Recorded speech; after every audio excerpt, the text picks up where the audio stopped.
Kumusta mga kaibigan? Welcome back naman sa ating munting channel.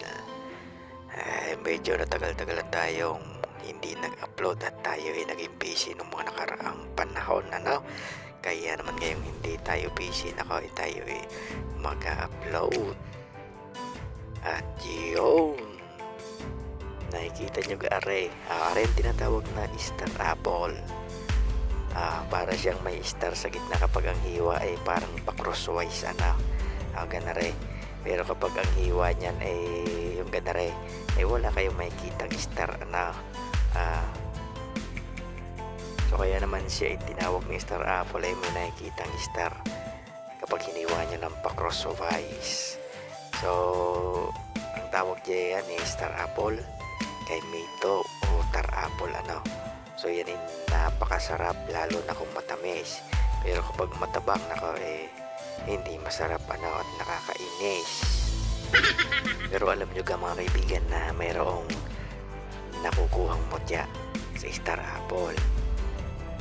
At yun nga kapag kayo ay nakakita ng ganare, nakikita nyo rin nasa kanang bahagi na maputing iyan na pabilog na paba, aring may arong na kibot-kibot. Yan. So yan yung tinatawag na mutya ng star apple. So para saan naman yan, bro? No. Yan napakaganda na panghalina. Katulad yan ng mutya ng papaya. Halos ganun din ang bisa nila. Kung gagamitin mo yan sa pagnenegosyo, makakakit ka ng mga customer na bumili ng iyong mga paninda sa iyong tindahan. O kung ano man ang iyong negosyo, maakit mo sila na bumili ng iyong mga produkto. Kung gagamitin mo naman iyan sa pambababae o panlalalaki, maganda rin iyan. Dahil din ay may kakayanan na magandahin ang iyong aura sa paningin ng iyong gustong paibigin. So kung dating ikaw ay mahina ang dating at hindi napapansin, hindi man lang nililingon kapag ikaw ay dumadaan, kapag ikaw ay may taglay-taglay niyan, mahalina mo sila, maakit mo sila, ma-attract sila sa iyo. Kaya naman napakaganda ng bisa niyan. At yan ay mas magandang daladala kung ikaw hindi pa nagkakaroon ng kasintahan. O kaya naman yung mga kalalakihan na kapag nanliligaw sawi o bigo o busted, magtangan ka lang niyan. At ikaw siguradong mapapaibig mo ang iyong nililigawan.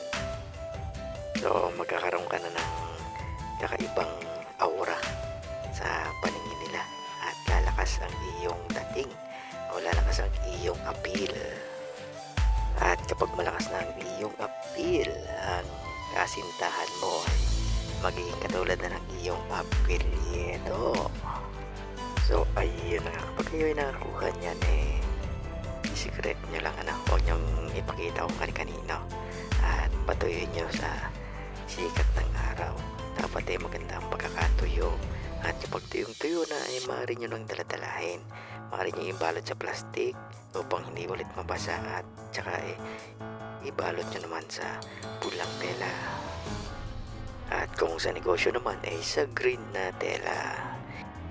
Subalit paalala ko palagi na kung gagamitin ninyo sa pag-ibig o pampaibig, huwag ninyong aabusuhin, kung sakaling marami nang umibig sa inyo, isa lang, yan lang pakasalan mo at mahal na mahal mo. Hanggang sa muli, good luck and bless, at ingat kayo palagi.